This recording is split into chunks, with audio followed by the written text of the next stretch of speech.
കൂടാരം ആശയറ്റോർക്കാശയമരുളും അഭയസങ്കേതം Divine, divine, divine blessing.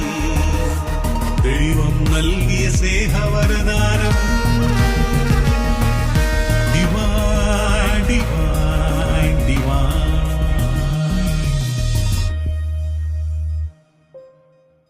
ഈശോയിൽ പ്രിയപ്പെട്ടവരെ, ദൈവം നമ്മെ അനുഗ്രഹിച്ചതിൻ്റെ അടയാളമായി നാം വീണ്ടും ദൈവസന്നിധിയിൽ ഒരുമിച്ച് ചേർന്ന് കർത്താവിൻ്റെ വചനം ശ്രവിച്ച് പ്രാർത്ഥിച്ചുകൊണ്ടിരിക്കുന്നു. കർത്താവ് നൽകുന്ന അനുഗ്രഹങ്ങളെ ഓർത്ത് നന്ദി പറയാം. പ്രത്യേകിച്ച് ഈ ഒരാഴ്ച ദൈവസന്നിധിയിലായിരിക്കുവാനായി ഈശോ വിളിച്ചു. പ്രഭാഷകൻ്റെ പുസ്തകം 35-ാം അധ്യായം 25-26 തിരുവചനങ്ങൾ. പ്രഭാഷകൻ 35-25-26 തൻ്റെ ജനത്തിൻ്റെ പരാതികൾക്ക് വിധി കൽപ്പിച്ച് തൻ്റെ കരുണയിൽ അവരെ ആനന്ദിപ്പിക്കും. വരൾച്ചയുടെ നാളുകളിൽ മഴക്കാറ് പോലെ കഷ്ടതയിൽ കർത്താവിൻ്റെ കരുണ ആശ്വാസപ്രദമാണ്. അപ്പോൾ പ്രിയപ്പെട്ടവരെ, ജനത്തിൻ്റെ പരാതികൾക്ക് വിധി കൽപ്പിച്ച് തൻ്റെ കരുണയിൽ അവരെ ആനന്ദത്തിലേക്ക് നയിക്കുന്ന ഒരു ദൈവമാണ് നമ്മുടെ ദൈവം. നമ്മുടെ പരാതികൾ കേട്ട് അവൻ നമ്മെ അനുഗ്രഹിക്കുന്നുണ്ട്, കരുണ ചൊരിഞ്ഞ് നമ്മെ അനുഗ്രഹിക്കുന്നു. അതുപോലെ തന്നെ വരൾച്ചയുടെ നാളുകളിൽ മഴക്കാറ് പോലെ കഷ്ടതയിൽ കർത്താവിൻ്റെ കരുണ ആശ്വാസപ്രദമാണ്. ദൈവത്തിൻ്റെ കരുണ നമ്മുടെ കഷ്ടതയിൽ വലിയൊരു ആശ്വാസം നൽകുന്നതാണ്. വരൾച്ചയിൽ മഴക്കാറ് പോലെ, അതായത് വരൾച്ചയുടെ സമയത്ത് മഴ പെയ്യുന്നില്ല, എന്നാലും മഴക്കാറ് മാത്രമേ ഉള്ളൂ, എങ്കിൽ പോലും അത് നമുക്ക് വലിയൊരു ആശ്വാസം നൽകുന്ന ഒരു കാര്യമാണ്. അതുപോലെയാണ് ദൈവത്തിൻ്റെ സാന്നിധ്യം. നമ്മുടെ കഷ്ടതയിൽ ദൈവത്തിൻ്റെ കരുണ നമ്മെ അനുഗ്രഹിക്കും. പ്രിയപ്പെട്ടവർ, ആ ഒരു ബോധ്യത്തോടെ നമുക്ക് കർത്താവിൻ്റെ വചനം സ്വീകരിക്കാം. ആ വചനം നമ്മെ ശക്തിപ്പെടുത്തട്ടെ, ആശ്വസിപ്പിക്കട്ടെ, നമ്മുടെ ജീവിതത്തിൽ സന്തോഷവും സമാധാനവും ആശ്വാസവും പകരട്ടെ. ഈ ഡിവൈൻ ബ്ലെസ്സിങ് എന്ന ശുശ്രൂഷയിലൂടെ കർത്താവ് നൽകുന്ന എല്ലാ ആശ്വാസത്തിനും കർത്താവിൻ്റെ വലിയ സ്നേഹത്തിനും നമുക്ക് നന്ദി പറയാം. ഈ ആഴ്ച ഈശോ നമ്മെ സ്നേഹിക്കുന്നതിനെ ഓർത്ത് ദൈവത്തെ നമുക്ക് മഹത്വപ്പെടുത്താം. ഈശോ എല്ലാവരെയും അനുഗ്രഹിക്കട്ടെ.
ആ പാപം ചെയ്തു കഴിഞ്ഞപ്പോൾ ആദത്തിൻ്റെ നേരെ ഉണ്ടായിരുന്ന കാഴ്ചപ്പാട് മാറി.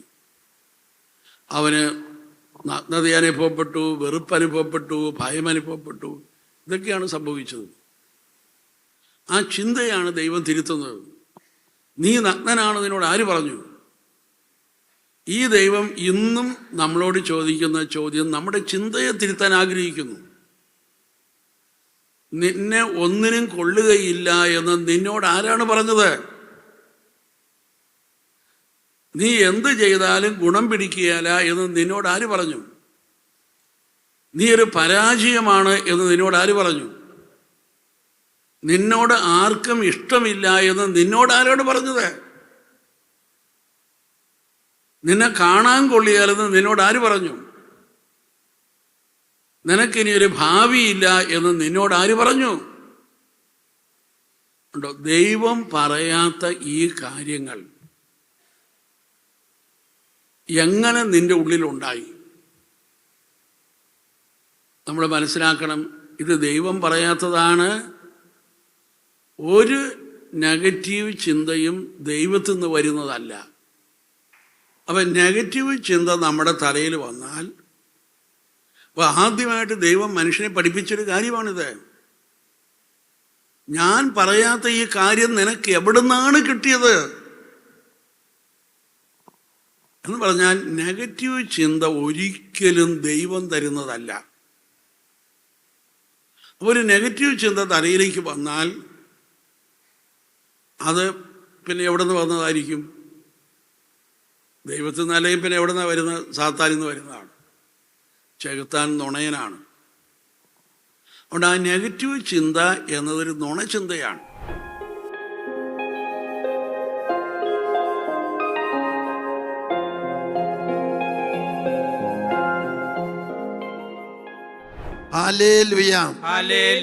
ബൈബിളിലെ ആദ്യത്തെ പ്രവചനം ഉൽപ്പത്തി 3:15.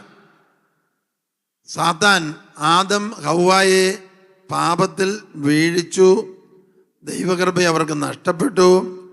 അങ്ങനെ ആദം ഹവ്വായെ പാപത്തിൽ വീഴിച്ച സാത്താനെ ശിക്ഷിച്ചുകൊണ്ട് ദൈവം പറഞ്ഞു, ഉൽപ്പത്തി 3:15, നിനക്കും സ്ത്രീക്കും തമ്മിൽ ഞാൻ ശത്രുത ഉളവാക്കും.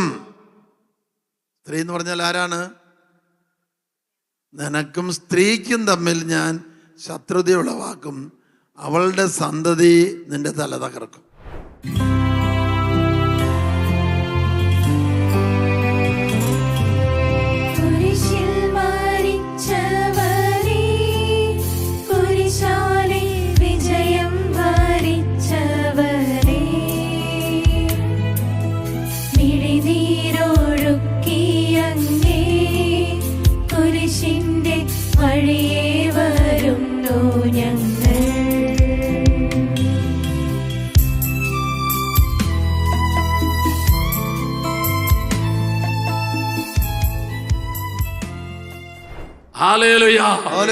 എന്നെ ശ്രദ്ധിക്കൂ. ആര് കാണിയേല എന്ന് കരുതി ആ സ്ത്രീ അവിടെ വന്നപ്പോൾ ഇതാ യേശു അവളെ കാത്തിരിക്കുന്നു. കാത്തിരുന്ന യേശു ആ സ്ത്രീയോട് ചോദിച്ചു, മോളെ, നീ ഇവിടെ വെള്ളം കോരാൻ വേണ്ടി വന്നല്ലേ? അതെ. നീ ഈ കിണറ്റിൽ നിന്ന് കോരിക്കൊണ്ട് പോകുന്ന വെള്ളം ഉണ്ടല്ലോ, ആ വെള്ളം എന്തോരം കുടിച്ചാലും നിന്റെ ദാഹം തീരിയല.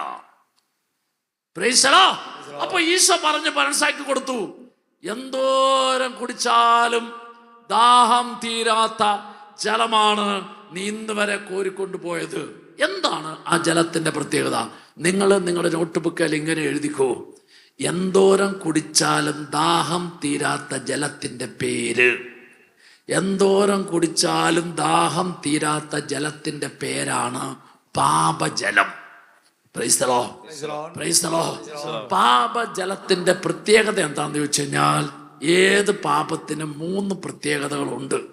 ഏത് പാപത്തിനും 3 പ്രത്യേകതകളുണ്ട്. ഒന്നാമത്തെ പ്രത്യേകത, ഒരിക്കൽ ഞാൻ ചെയ്താൽ, ഒരിക്കൽ ഞാൻ ഈ ജലം കുടിച്ചാൽ ഒരിക്കലും എൻ്റെ കുടി നിർത്തിയല്ല, എന്നെ കൊണ്ട് വീണ്ടും വീണ്ടും കുടിപ്പിക്കും. അപ്പോൾ പാപജലത്തിന്റെ ഒന്നാമത്തെ പ്രത്യേകത ആവർത്തിക്കുന്ന പ്രവണതയാണ്, ആവർത്തിക്കുന്ന പ്രത്യേകതയാണ്. ഒന്നുകൊണ്ട് തീരിയല, വീണ്ടും വീണ്ടും എന്നെ കൊണ്ട് കുടിപ്പിക്കും.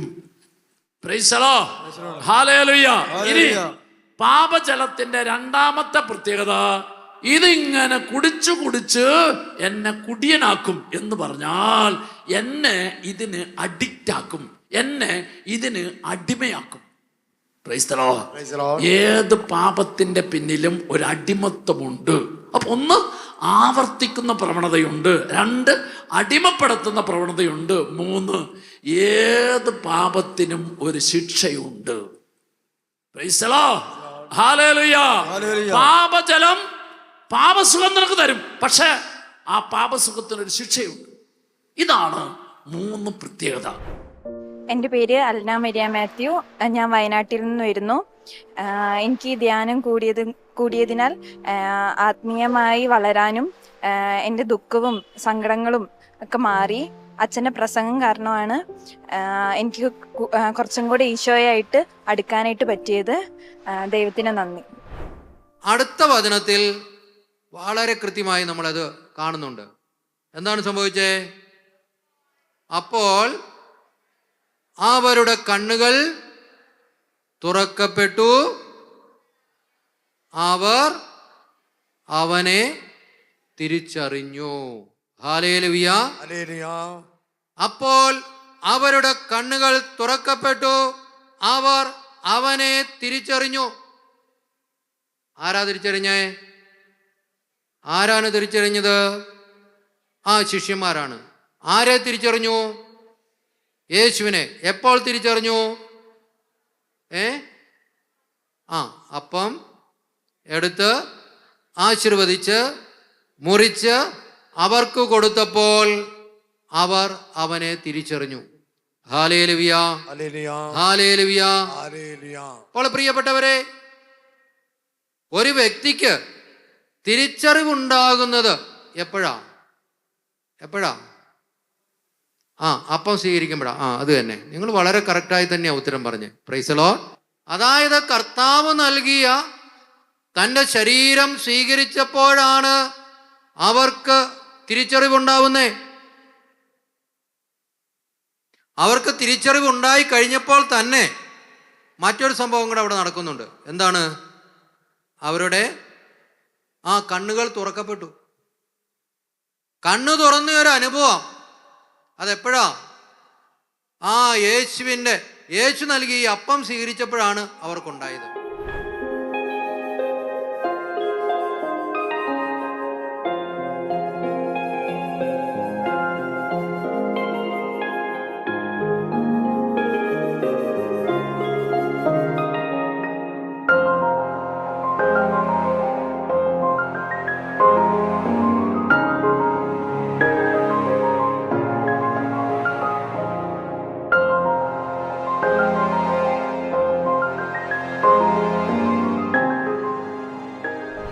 എൻ്റെ പേര് ഷേർലി റിച്ചാർഡ്. ഞാൻ കൊല്ലം തങ്കശ്ശേരി കത്തീഡ്രൽ ഇടവകയിൽ നിന്ന് വരുന്നു. ഈ ഒരാഴ്ച ധ്യാനം കൂടി ഒത്തിരി അനുഭവങ്ങളുണ്ടായി. വിശുദ്ധിയിൽ ജീവിക്കാൻ ഒത്തിരി തീരുമാനങ്ങളെടുത്ത് വിശുദ്ധിയിൽ ജീവിക്കുവാൻ സഹായിച്ചു. വചനങ്ങളും മറ്റുള്ള ശുശ്രൂഷകളെല്ലാം വലിയ അനുഭവമായിരുന്നു ഈ ഒരാഴ്ച.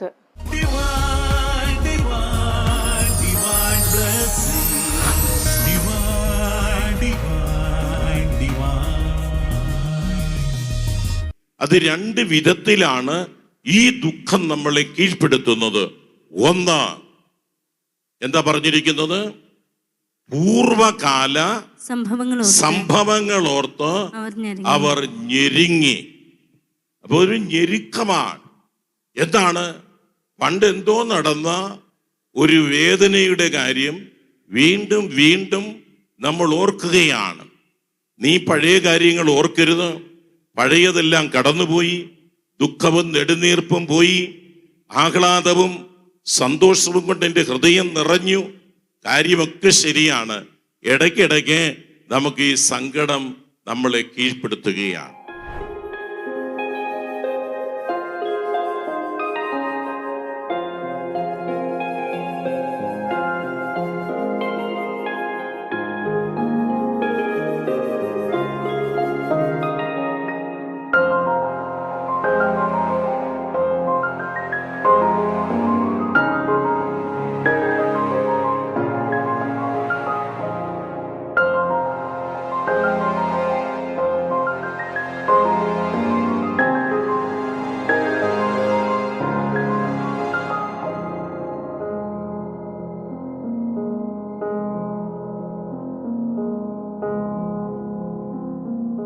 ഞാൻ പാലായിൽ നിന്ന് വരുന്നത്. ഞാൻ ഇവിടെ ധ്യാനം കൂടാനായിട്ട് ഒത്തിരി നാളുകൊണ്ട് ഓർത്തിരിക്കുകയായിരുന്നു. 10 വർഷം മുമ്പേ പോയിട്ട് വന്നതായിരുന്നു. പിന്നെ എൻ്റെ കൈക്ക് കുറച്ച് വേദനകളുണ്ടായിരുന്നു. ഡോക്ടറിൻ്റെ മരുന്ന് കഴിച്ചുകൊണ്ടിരിക്കുകയായിരുന്നു.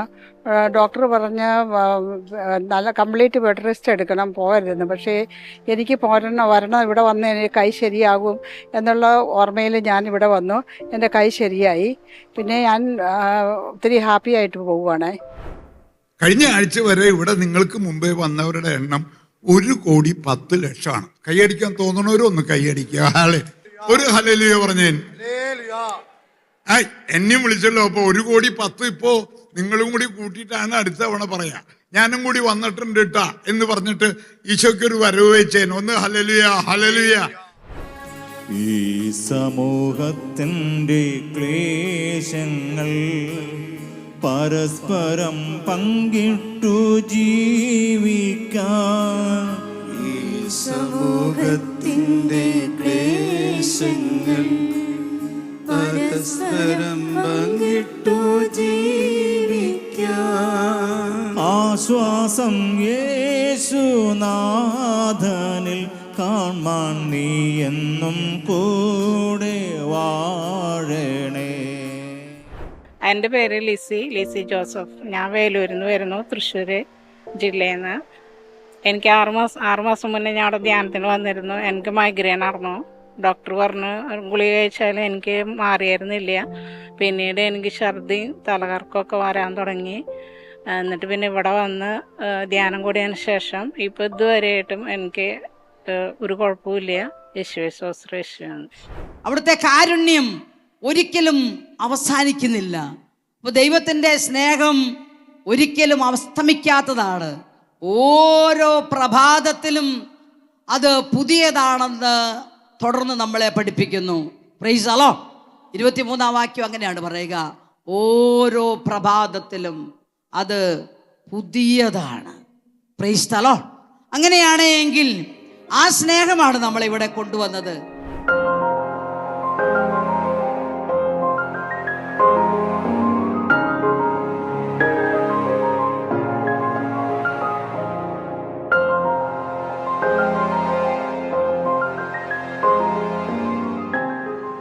ഞാൻ കൊല്ലത്ത് നിന്ന് വരെയാണ്. എൻ്റെ പേര് റിച്ചാർഡ്. എനിക്ക് കുറേ കാലം കൊണ്ട് മുട്ടിന് ഭയങ്കര വേദന ഉണ്ടായിരുന്നു. ഇവിടെ വന്ന് ധ്യാനം കൂടിയപ്പോൾ മുട്ടുവേദന അവിടെ വെച്ച് ആ സമയത്ത് തന്നെ വിട്ടുമാറി. അതിന് ദൈവത്തിന് നന്ദി, സ്തോത്രം. ഇപ്പം നമ്മൾ ആത്മാവ് വീണ്ടും ജനിക്കാന്നൊക്കെ കേട്ടിട്ടില്ലേ? നമ്മളൊന്ന് അമ്മയുടെ ഉള്ളിൽ നിന്ന് ജനിച്ചു.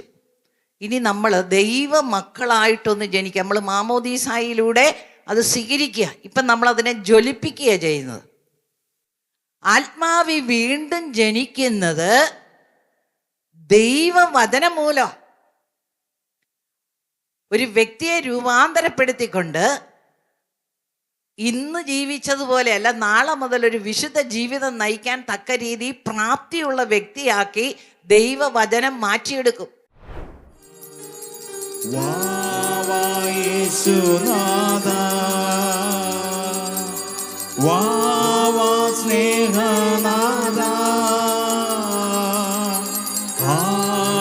ഹൃദയം തേടിയിടും സ്നേഹമേ നീ.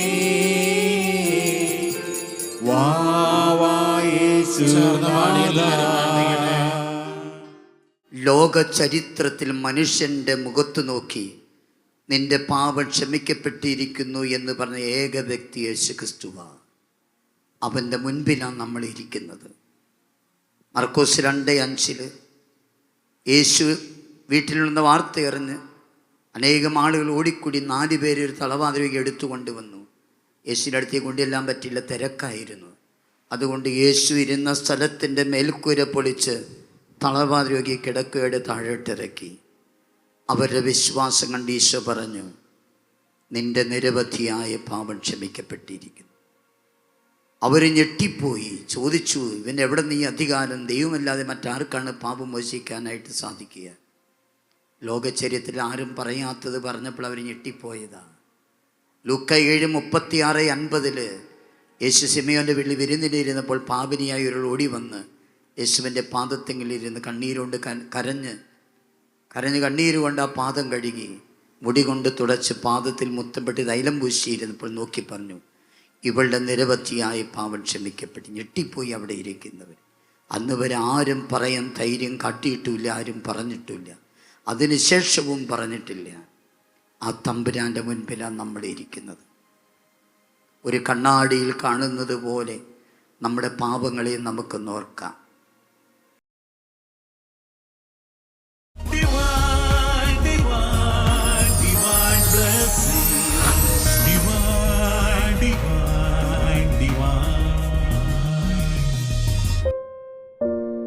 ഈശോയിൽ ഏറ്റവും സ്നേഹം നിറഞ്ഞ സഹോദരീ സഹോദരന്മാരെ, നമ്മുടെ ഇന്നലകളിലെ ജീവിതത്തിൽ ഏതെല്ലാം വിധത്തിലുള്ള തകർച്ചകളും നഷ്ടങ്ങളും പരാജയങ്ങളും സംഭവിച്ചോ അത് മുഴുവൻ കുരിശിൽ ഏറ്റെടുത്ത ഈശോ കല്ലറയിൽ അടക്കപ്പെട്ട് 3-ാം നാൾ ഉയർത്തെഴുന്നേറ്റ ഈശോ ഏറ്റവും ആദ്യം പ്രത്യക്ഷപ്പെട്ടത് മഗ്ദലന മറിയത്തിനാണ്. മഗ്ദലന മറിയത്തിന് പ്രത്യക്ഷപ്പെട്ട ഈശോ അവളോട് ചോദിച്ചൊരു കാര്യമുണ്ട്. അതാണ് യോഹന്നാന്റെ സുവിശേഷം 20-ാം അധ്യായത്തിൻ്റെ 15-ാം തിരുവചനം. സ്ത്രീയെ, എന്തിനാണ് നീ കരയുന്നത്? ഉയർത്തെഴുന്നേറ്റ യേശു ഓരോ വ്യക്തിയോടും ചോദിക്കുന്നൊരു ചോദ്യമുണ്ട്, എന്തിനാണ് നീ കരയുന്നത്?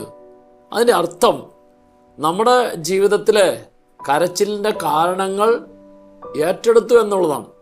അപ്പോൾ മഗ്ദലന മറിയം എന്തിനെ ഓർത്താണോ കരഞ്ഞത്, ആ കരഞ്ഞതിൻ്റെ കാരണങ്ങൾ ഏറ്റെടുത്തിട്ട് ആ യേശു തന്നെ അവരുടെ മുമ്പിൽ നിൽക്കുകയാണ്.